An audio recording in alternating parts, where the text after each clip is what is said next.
signature song now for the last 4 months. Yes, yes. And that other part of all of it is that I am the I am, and you are the I am. And we are the I am. That presence of God is ever working through us, ever showing up as us. We're allowing it to be all that it wants to be. Yes. Because we said yes.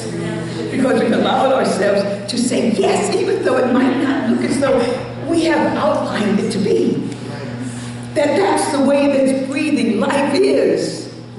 I coined Sue Bender. You may sit down, because I think I might talk. and I just say this about Sue Bender. What her statement was, something unexpected has been placed in my life.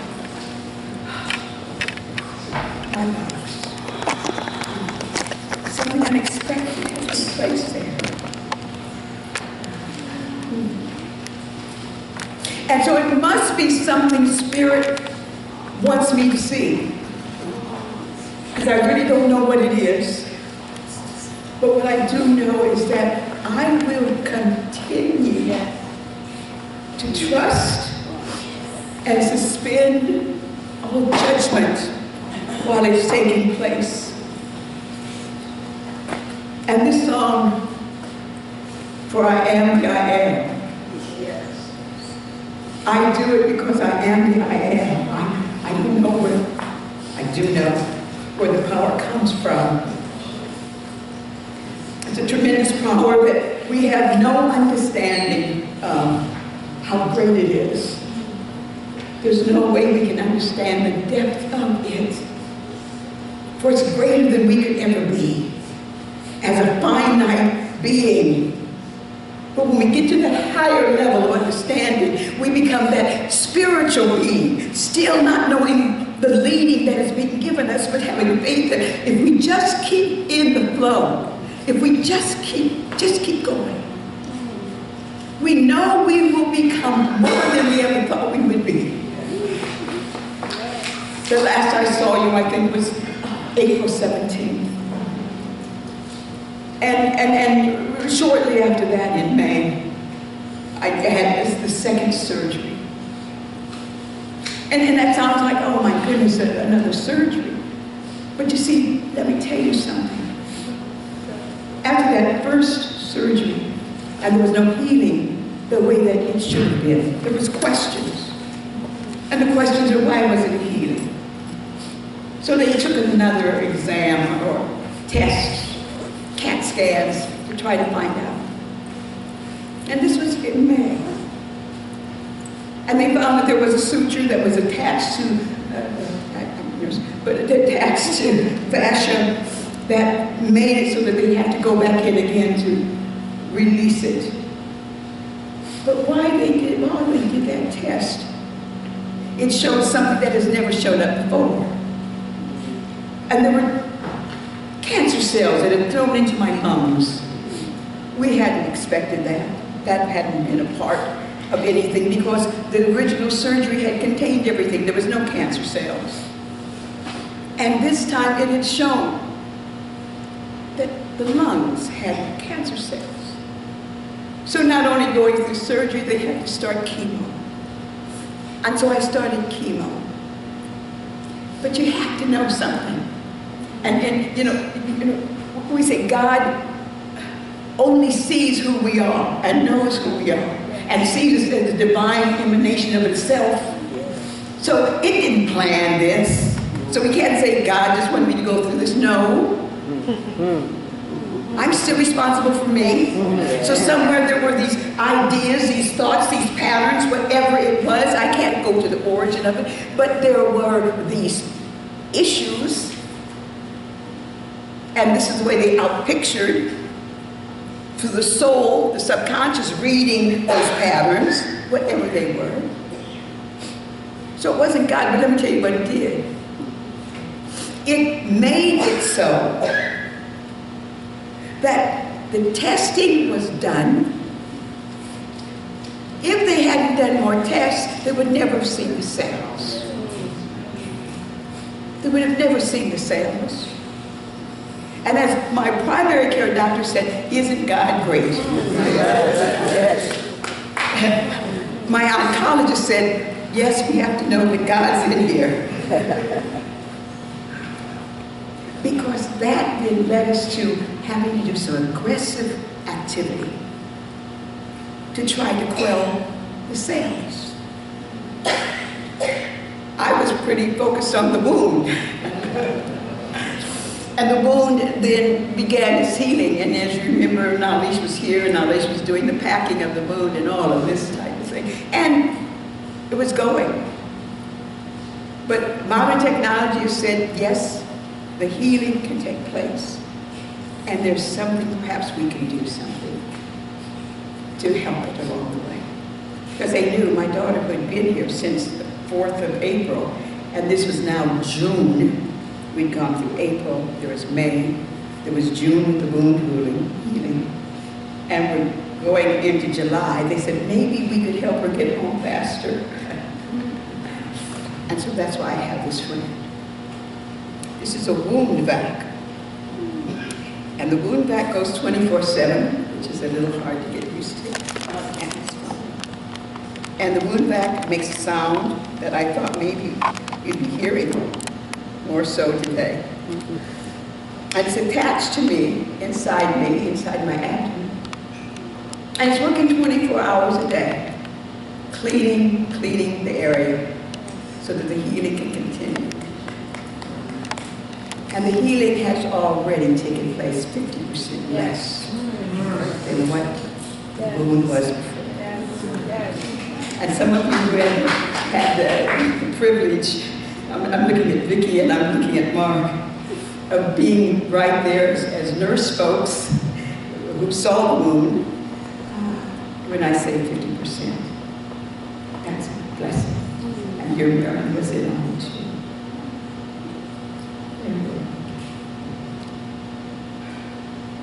So I sing that song, I am because I am. Yes. But the bigger message is that you are. There's something about following the flow. There's something about being in the flow. There's something about knowing, even though you can't see, that there's something greater than what this is all about.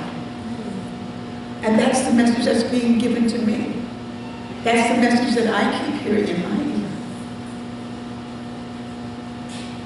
The greatest thought and thrill of all of it, not the greatest because it's still yet to come. But when I started this journey and when they found these cells, I call them just crazy cells. I say they don't belong to me. They just are recalcitrant. They happened to show up thinking they had a safe harbor, and I want them to know they didn't.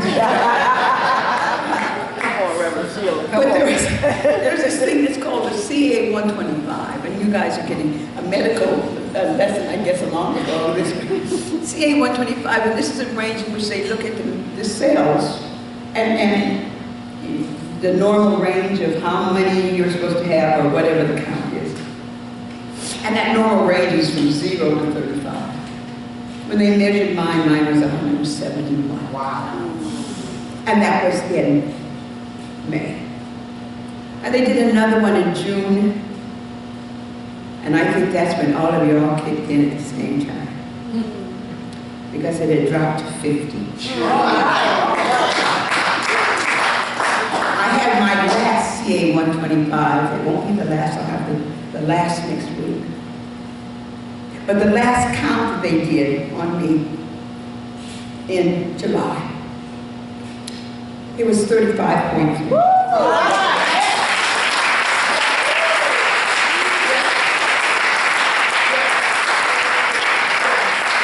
I want you all to be with me on for the next week, which is next Thursday, we're bringing that down to 0.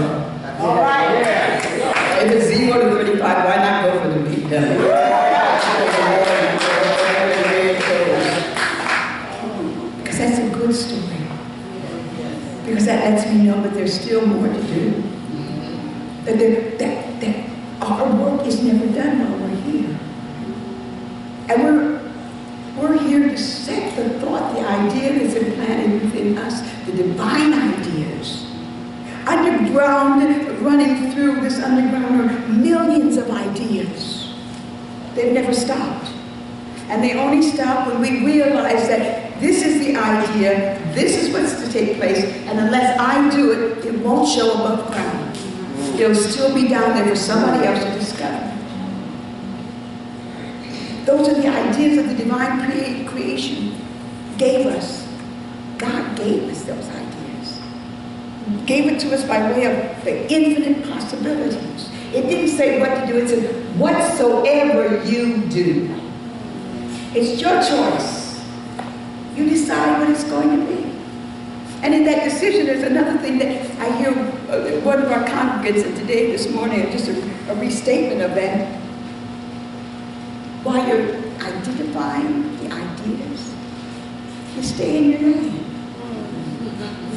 You stay in your lane. Because the idea, the message, and the directions for you, and it's unique to you.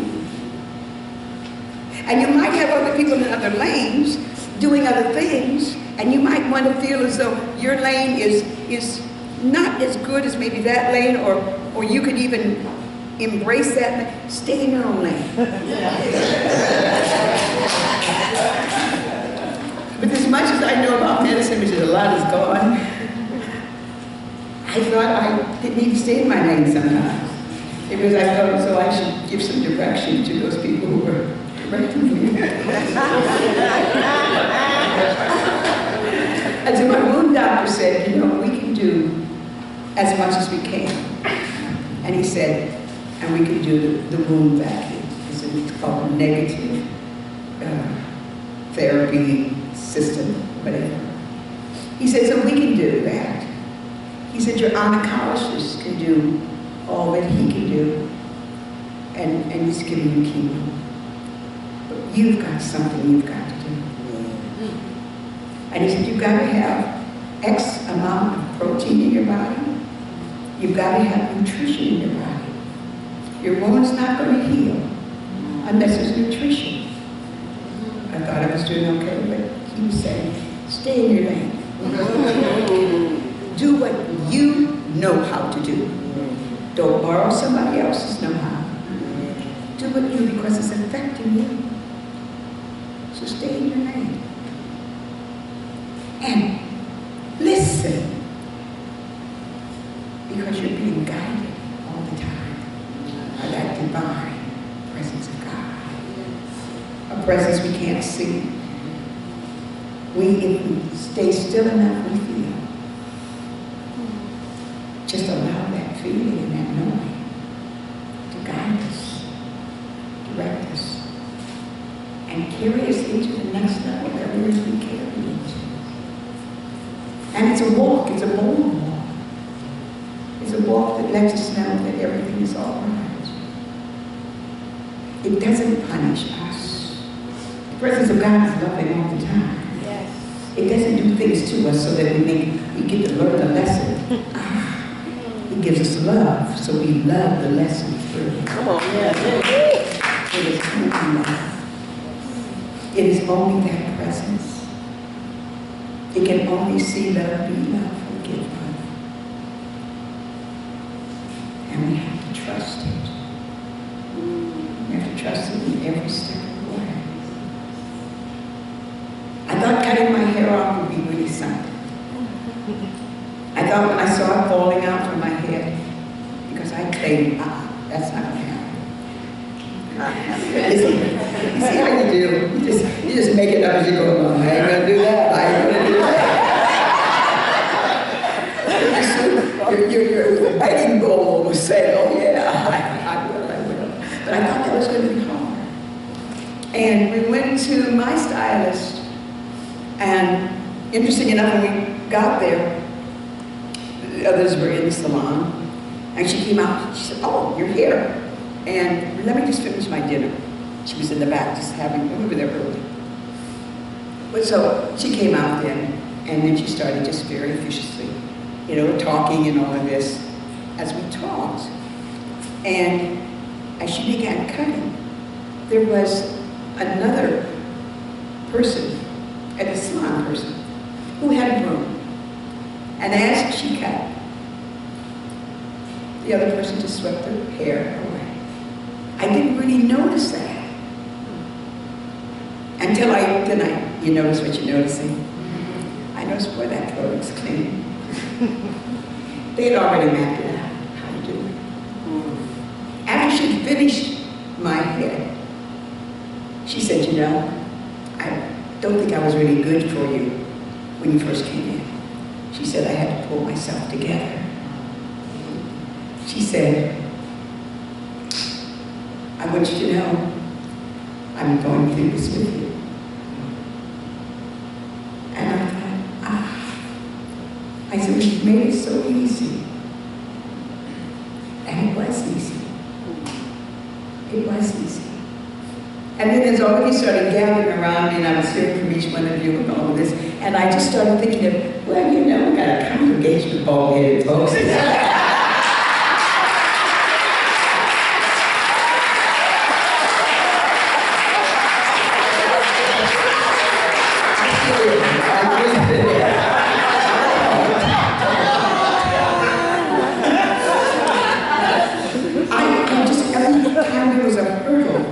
And there are hurdles, I call them hurdles in life. You think you can't overcome them, but just stay on the path. And you'll be guided and you're directed. And it isn't that hard. It's not easy, but it's not that hard. There are things that can happen. And your eyes are open, so what is my learning? What is my learning? But there's a power that's greater than I am. And it wants me to use it. For it wants to use me. But this power is undefinable. That's why in Judaism there's no name for God. There's symbols, there's no name for something so magnificent. But this power. This other thing I learned is that power is within each one of us, beckoning us, allowing us to know it. That this power is that power that we teach, we know, is a power of the subconscious that links with the superpower. And I'm calling it a superpower now, almost the super consciousness. We have a universal mind, and I'm going in that string, I guess. We have a universal mind that is right there with the super consciousness. Our subconscious is the connector. So that when we think thoughts and they get lodged in our subconscious, whatever that thought, that belief, that idea is in that subconscious. We call that the soul. So that it knows since the beginning of time everything that's taking place. So it can pick and choose what the creation is going to be from what you've been storing and that which you're believing. So that we get what we believe in and it is created in our experience. So you see, when that happens, and we're saying that the subconscious is carrying all of my beliefs, then I've got to make sure of what I believe in.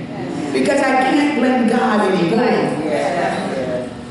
God knows we believe it's the Creator. But do we really believe it? We've heard it, but do we believe it? And God wants us at that upper level of belief. So the learning for me is trying to keep going on that upper level.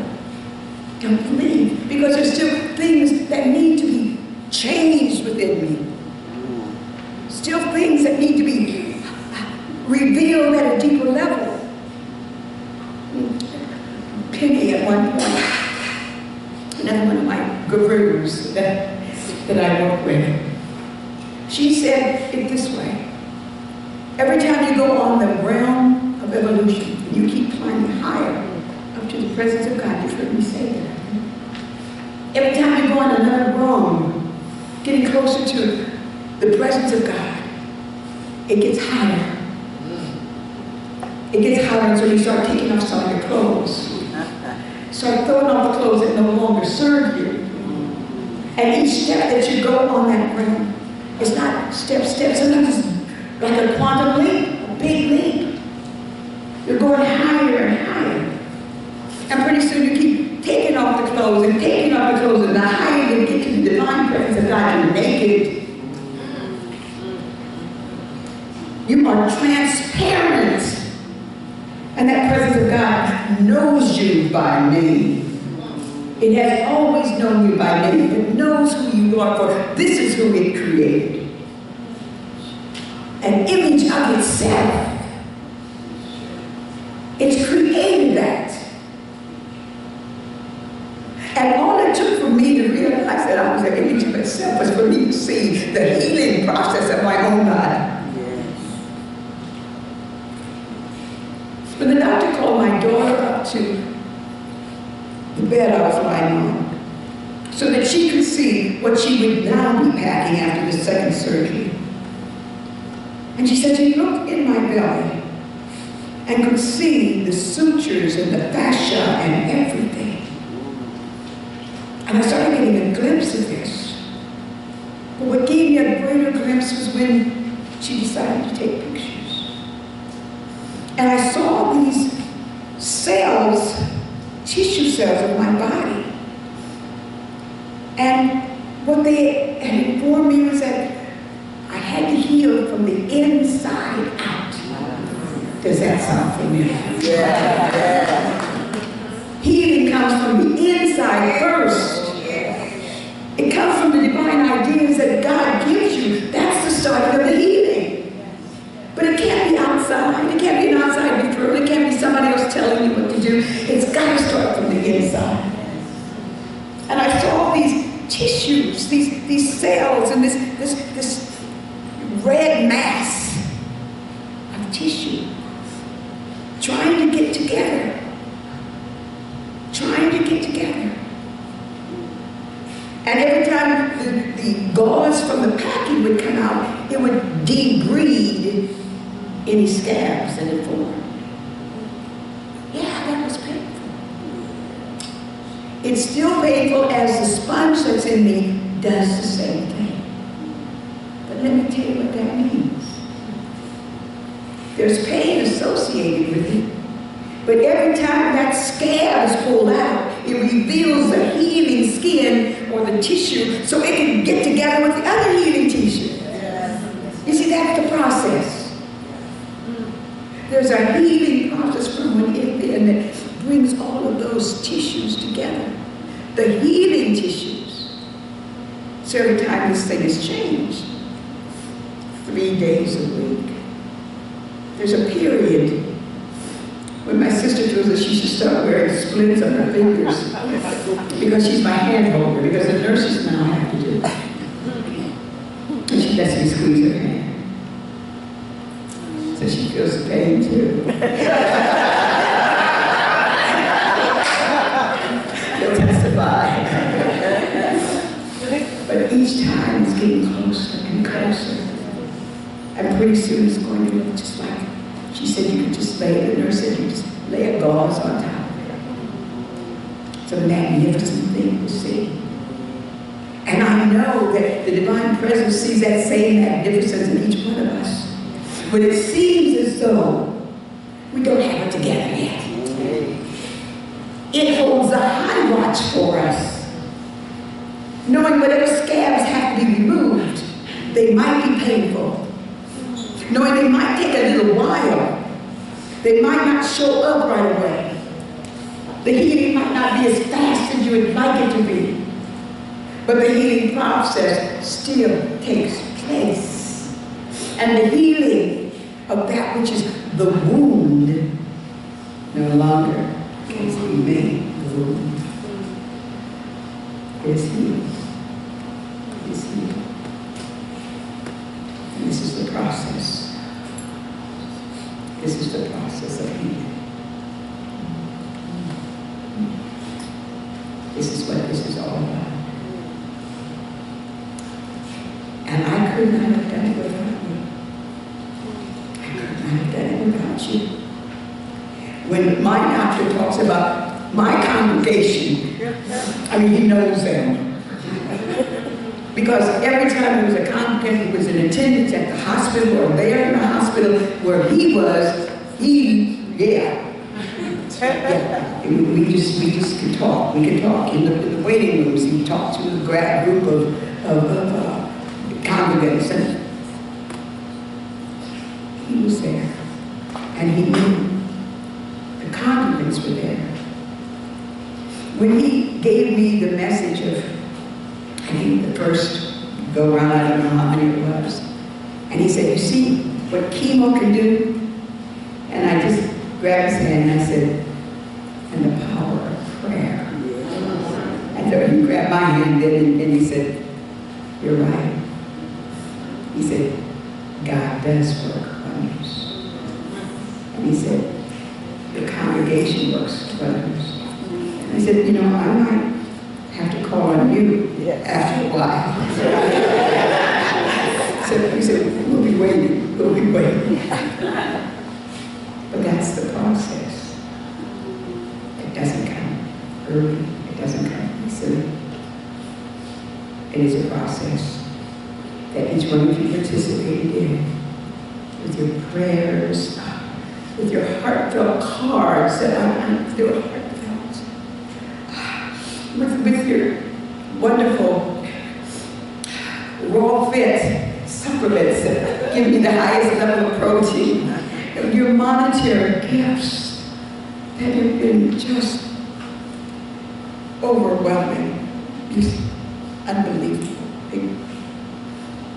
Your calls that I know I haven't gotten back to everyone. So I publicly say thank you. Because little blurbs on this call to say I love you. I'm just calling to say, we miss you. If all is well, just those wonderful messages. You've been a part of this. And so that's why I wanted to stop by this morning to say, all is on track. All is unfolding as it should.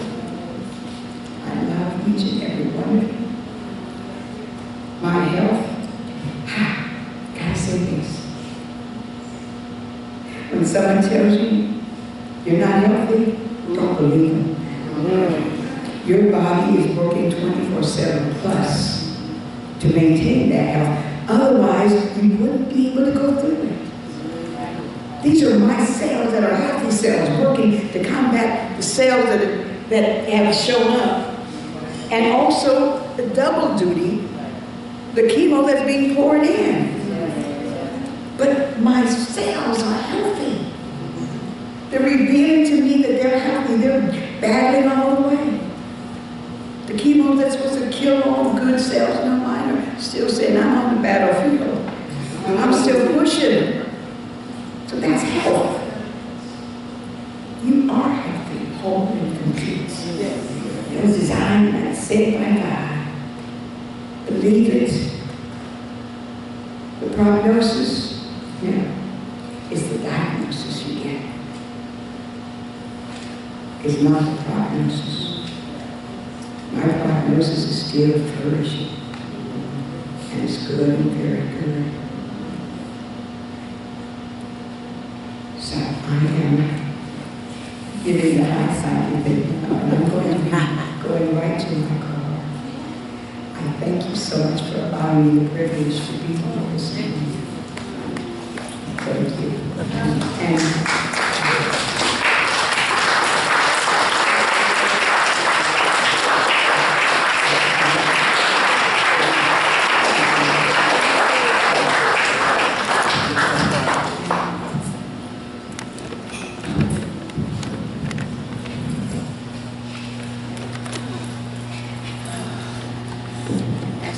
she gives prayer, I'm going to be going back to my car.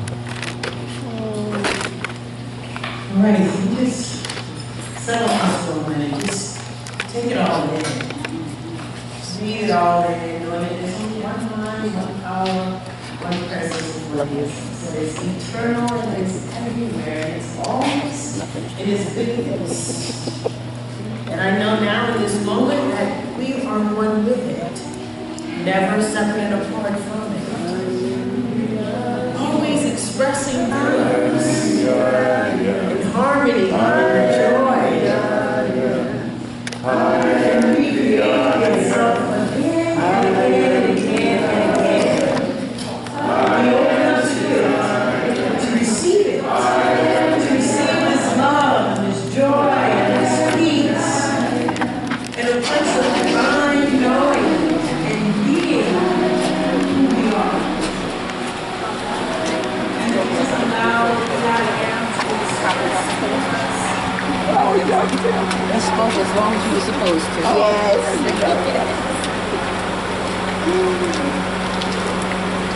Don't involve me. You can sit down here.